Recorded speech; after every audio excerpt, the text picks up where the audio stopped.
یہ خان ہی تو تھا جس نے اس ملاقات کو ممکن بنایا تھا۔ ایک اہم وزارت کا اعلیٰ ترین افسر ہونے کے ناطے اس کی رسائی سیکیورٹی ایجنسیوں کے اعلیٰ حکام تک تھی۔ اس نے اپنے ایک دوست کا انتخاب کیا جس کے پیرزادہ سے خصوصی مراسم تھے، اور جب اس دوست نے پیرزادہ کو لیزا مارٹن سے انٹرویو پر قائل کرنا شروع کیا تو پیرزادہ یہی سمجھا کہ شاید یہ کوئی سرکاری لائن ہے۔ اس نے اپنی دانست میں اس لیے پیرزادہ سے ملاقات پر آمادگی ظاہر کی تھی کہ شاید یہ سرکاری پالیسی ہے اور حکومت چاہتی ہے کہ وہ اپنی پوزیشن صاف کرے۔ اس بات کا تو اسے گمان بھی نہیں تھا کہ یہ سب کچھ یاری دوستی میں ہو رہا ہے۔ لیزا کے لیے اب سب سے اہم مسئلہ مسٹر خان کے ڈرائیور اور گاڑی سے جان چھڑانا تھا۔ اس نے اس بات کا مصمم ارادہ کر رکھا تھا کہ پیرزادہ کا انٹرویو لیتے ہی یہاں سے غائب ہو جائے گی۔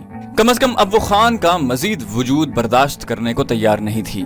اس نے ہوٹل کی لابی میں بیٹھے ڈرائیور کو جب واپس جانے کے لیے کہا تو وہ گھبرا گیا۔ صاحب نے تو آپ کے ساتھ ہی، اس نے ٹوٹی پھوٹی انگریزی میں کچھ کہنا چاہا۔ میری ان سے بات ہو گئی ہے، تم جا سکتے ہو۔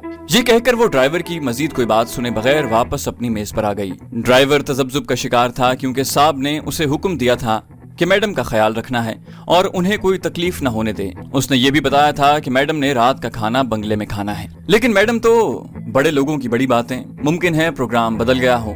اس نے سوچا اور پارکنگ کی طرف چل دیا۔ اگلے چند منٹ کے بعد وہ پارکنگ سے گاڑی نکال کر گھر لے جا رہا تھا۔ گاڑی اسے چھوڑ کر جا رہی ہے، وہ گاڑی میں موجود نہیں۔ نگرانی پر مامور ساتھی کی طرف سے عباس کو فون ملا۔ تمہیں یقین ہے کیا؟ عباس نے بے یقینی کے لہجے میں دریافت کیا۔ میں نے اطمینان کے لیے ڈائننگ ہال کا چکر لگایا ہے، وہ کافی پی رہی ہے، میں اپنی آنکھوں سے اسے دیکھ کر آیا ہوں۔ ساتھی نے بڑے اعتماد سے کہا، ٹھیک ہے تم اپنی جگہ ٹھہرو، میں دیکھتا ہوں۔ عباس نے فون بند کر دیا۔ اس کا ذہن تیزی سے کچھ سوچ رہا تھا۔ اگلے ہی لمحے اس نے ایک اور نمبر ملایا۔ دوسری طرف حمزہ اس سے مخاطب تھا۔ ٹیکسی لے کر ہوٹل پہنچو، اس نے حمزہ سے کہا اور ہوٹل کی طرف چل دیا۔ اس کا ذہن تیزی سے متبادل منصوبے پر کام کر رہا تھا۔ اب انہیں زیادہ امکانات کا جائزہ لے کر اگلا قدم اٹھانا تھا۔ اس مفروضے کو عباس نے کبھی نظر انداز نہیں کیا تھا کہ سیکیورٹی کے لوگوں کی نظر بھی لیزا مارٹن پر رہی ہوگی اور اسے جو کچھ بھی کرنا ہے اس کی آنکھوں میں دھول جھونک کر کرنا ہوگا۔ اس کھیل میں زیادہ کھلاڑیوں کی شمولیت کی گنجائش ہی نہیں تھی اور نہ ہی وہ کوئی خطرہ مول لے سکتے تھے۔ ہوٹل کے دروازے کے باہر حمزہ اس کا منتظر تھا۔ اس نے حمزہ کو ہدایات دیتے ہوئے ہوٹل کی لابی کی طرف روانہ کر دیا اور خود ڈرائیونگ سیٹ سنبھال لی۔ حمزہ خدا حافظ کہہ کر چل دیا اور بمشکل 10 منٹ بعد ہی اسے حمزہ کا فون مل گیا۔ بسم اللہ کیجیے، مختصر پیغام ملا اور اس نے گاڑی سٹارٹ کر کے ہوٹل میں داخل کر دی۔ گیٹ پر موجود گارڈ نے اسے روک لیا۔ کدھر؟ اس نے عباس کی طرف استفہامیہ نظروں سے دیکھا۔ صاحب کو لینے آیا ہوں، انہوں نے فون کر کے بلایا ہے۔ اس نے ڈیش بورڈ پر رکھا موبائل کھڑکی کے باہر اس کی آنکھوں کے سامنے لہراتے ہوئے کہا۔ عام حالات میں وہ اس ہوٹل میں ٹیکسی نہیں لے جا سکتا تھا، لیکن مہمانوں کو چھوڑنے اور لے جانے کے لیے البتہ اجازت مل جاتی تھی۔ اوکے۔ گارڈ نے بیریئر ہٹا کر اسے اندر آنے کا راستہ دیا اور دوسرے ہی لمحے وہ ہوٹل کی ایگزٹ کے سامنے کھڑا تھا، جہاں سے بمشکل 1 منٹ بعد لیزا مارٹن برآمد ہوئی، جس نے شاید وہاں موجود خالی ٹیکسی دیکھ کر یہ گمان بھی نہیں کیا تھا کہ یہ ٹیکسی اس کے لیے آئی ہے۔ ٹیکسی چاہیے میڈم؟ اس نے انگریزی میں لیزا کو مخاطب کیا اور لیزا مارٹن نے خدا کا شکر ادا کیا کہ زیادہ تردد نہیں کرنا پڑا۔ اسے اب تک یہی دھڑکا لگا تھا کہ کہیں ڈرائیور نے خان سے کہہ نہ دیا ہو کہ لیزا اس سے الگ ہو گئی ہے۔ لیزا مارٹن کو اندازہ تھا کہ اگر ایسا ہوا تو خان اپنی زندگی داؤ پر لگا کر خود یہاں پہنچ جائے گا۔ وہ اس بات کا تصور بھی نہیں کر سکتا تھا کہ اس طرح ہاتھ آیا شکار اس کے ہاتھوں سے نکل جائے۔ اس بیچارے نے تو آج کی رات اپنے اور لیزا مارٹن کے لیے مری میں گیسٹ ہاؤس بک کروا رکھا تھا۔ تھینک یو، مجھے اس ایڈریس پر جانا ہے۔ لیزا مارٹن نے کاغذ پر لکھا پیرزادہ کا ایڈریس اسے تھما دیا۔ نو پرابلم میڈم، اس نے اطاعت گزاری اور دوسرے ہی لمحے لیزا مارٹن پچھلی سیٹ پر پہنچ چکی تھی۔ کتنی دیر میں ہم وہاں پہنچ جائیں گے؟ اس نے ذہنی طور پر تیار ہوتے ہوئے عباس سے دریافت کیا۔ بمشکل 20 منٹ میں میڈم، میں آپ کو مین بولیوارڈ سے لے جاؤں گا۔ راستہ تھوڑا لمبا ہے لیکن ہم ٹریفک سے بچ جائیں گے۔ آج سیٹرڈے نائٹ ہے نا، شام سے سڑکیں مصروف ہو جاتی ہیں۔ اس نے گردن گھمائے بغیر جواب دیا۔ نو پرابلم، اس مرتبہ لیزا مارٹن نے کہا اور مطمئن ہو کر اپنا سر سیٹ سے ٹکا دیا۔ وہ دل ہی دل میں خود کو پیرزادہ کا سامنا کرنے کے لیے تیار کر رہی تھی۔ ڈرائیور پڑھا لکھا اور خاصا مہذب دکھائی دے رہا تھا اور بہت با اخلاق بھی تھا۔ لیزا بہت مطمئن تھی۔ وہ لوگ ایک درختوں سے گھری اور سنسان سڑک سے گزر رہے تھے جب اچانک گاڑی جھٹکا کھا کر رک گئی۔ کیا ہوا؟ لیزا نے گھبرا کر پوچھا۔ Very sorry madam, no problem, ذرا پلگ میں کچرا آ گیا ہے۔ پرانی گاڑیاں ہیں نا میڈم، کوئی نہ کوئی مسئلہ لگا رہتا ہے، پلیز 2 منٹ زحمت ہوگی آپ کو۔ عباس نے اس سے اتنی لجاجت سے یہ بات کہی کہ اس کی ساری پریشانی ختم ہو گئی۔ اس نے جلدی سے باہر نکل کر گاڑی کا بونٹ کھولا اور سر جھکا کر اپنے کام میں مصروف ہو گیا۔ لیزا مارٹن اس لیے بھی مطمئن تھی کہ ہوٹل سے پیرزادہ کو فون کر کے اس نے اپنے آنے کا جو وقت بتایا تھا اس میں ابھی پون گھنٹہ باقی تھا۔ ہینڈز اپ! اچانک ہی 2 نقاب پوش اس کے دونوں جانب پستول تان کر کھڑے ہو گئے۔ بونٹ عباس نے گرا دیا اور چپ چاپ اپنی سیٹ پر بیٹھ گیا۔ لیزا مارٹن پر کپکپاہٹ طاری ہو گئی۔ کون ہو تم؟ کیا بات ہے؟ اس نے گھبرائے ہوئے خوفزدہ لہجے میں بمشکل کہا۔ چپ چاپ بیٹھی رہو۔ زبان سے ایک لفظ بھی نکلا تو نقاب پوش نے انگریزی میں اسے سختی سے ڈانٹا اور لیزا مارٹن سہم کر رہ گئی۔ اسے اس بات کا احساس ہی نہ ہو سکا کہ کب دوسرے نقاب پوش نے اس کے منہ پر رومال رکھا، کب وہ بے ہوش ہوئی۔ شاید عباس اس کی بے ہوشی کا منتظر تھا۔ اس نے ٹارچ سے مخصوص اشارہ کیا۔ دوسرے ہی لمحے درختوں کے جھنڈ سے ایک پرانی سی ایمبولینس برآمد ہوئی اور تینوں نے بے ہوش لیزا مارٹن کو اس میں منتقل کر دیا۔ ایمبولینس لے کر عباس اور اس کے ایک دوست نے اپنی راہ لی، جبکہ دوسرے نقاب پوش نے ٹیکسی کو مخالف سمت میں ڈال دیا۔ ان کا ایک اور ساتھی موٹر سائیکل پر ٹیکسی کے تعاقب میں آ رہا تھا۔ ایک بہت اندھیری جگہ جنگلی گھاس سے گھرے قطع راضی پر پہنچ کر وہ رک گئے۔ موٹر سائیکل والا وہیں کھڑا رہا، جبکہ ٹیکسی ڈرائیور نے ڈگی کھول کر اس میں سے پیٹرول کا ایک کین نکالا اور اسے ٹیکسی پر چھڑک کر آگ لگا دی۔ وہ خود اپنے ساتھی کے ساتھ موٹر سائیکل پر بیٹھ کر وہاں سے نکل گیا۔ اب یہاں جلتی ہوئی ٹیکسی کے سوا اور کوئی موجود نہیں تھا۔ ٹیکسی کی آگ نے گھاس کو بھی اپنی لپیٹ میں لینا شروع کر دیا تھا، لیکن ابھی تک کسی کو خبر نہیں ہوئی تھی۔ بمشکل 15 منٹ بعد جب ایک کار یہاں سے گزری اور کار سوار نے گھاس کو آگ لگے دیکھی تو اس نے فائر بریگیڈ کو فون کیا۔ فائر بریگیڈ اور پولیس کو وہاں پہنچنے تک ٹیکسی جل کر تباہ ہو چکی تھی۔ لیزا مارٹن کو ہوش آیا تو اسے اپنے سر کے ساتھ ساتھ کمرہ گھومنے کا بھی احساس ہو رہا تھا۔ گھبرا کر اس نے دوبارہ آنکھیں بند کر لی اور 10 منٹ تک اس پوزیشن میں خود کو نارمل کرنے کے بعد آنکھیں کھولی تو وہ ایک آرام دہ پلنگ پر موجود تھی، جہاں ایک کونے میں ٹی وی دھرا تھا۔ ایک صوفہ اور میز کے علاوہ اس کے سرہانے منرل واٹر کی بوتل اور گلاس رکھا ہوا تھا۔ لیزا نے ڈرتے ڈرتے بوتل سے پانی نکال کر حلق میں انڈیلا اور کوشش کرنے لگی کہ خود کو کم از کم اتنا نارمل کر لے کہ ڈھنگ سے اس کے حلق سے آواز ہی نکل پائے، ورنہ تو اسے اپنی قوت گویائی کے ختم ہونے کا اندیشہ ہونے لگا تھا۔ یہ احساس کہ اسے اغوا کر کے یہاں لایا گیا ہے اس کی جان لینے کے لیے کافی تھا۔ عام زندگی میں بھی وہ خاصی بزدل لڑکی تھی اور زندگی کو بغیر کسی الجھن یا درد سر کے گزارنے کی قائل تھی۔ ہمت کر کے اب وہ اٹھ کر بیٹھ گئی۔ بستر پر بیٹھے بیٹھے اس نے اطراف کا جائزہ لیا اور اٹھ کر کمرے کی کھڑکی کی طرف گئی۔ کھڑکی اندر سے تو کھلی تھی لیکن باہر سے شاید بند تھی۔ دروازہ بھی باہر سے بند تھا۔ لیزا پر گھبراہٹ طاری ہو گئی۔ اس نے دیوانہ وار دروازہ کھٹکھٹانا شروع کر دیا۔ ابھی اسے بمشکل 2 منٹ گزرے تھے جب اچانک باہر سے دروازہ کھلا اور وہ دروازے سے ٹکرا کر فرش پر جا گری۔ لیزا نے پھٹی پھٹی آنکھوں سے دیکھا، اس کے سامنے ایک خوبصورت لڑکی موجود تھی۔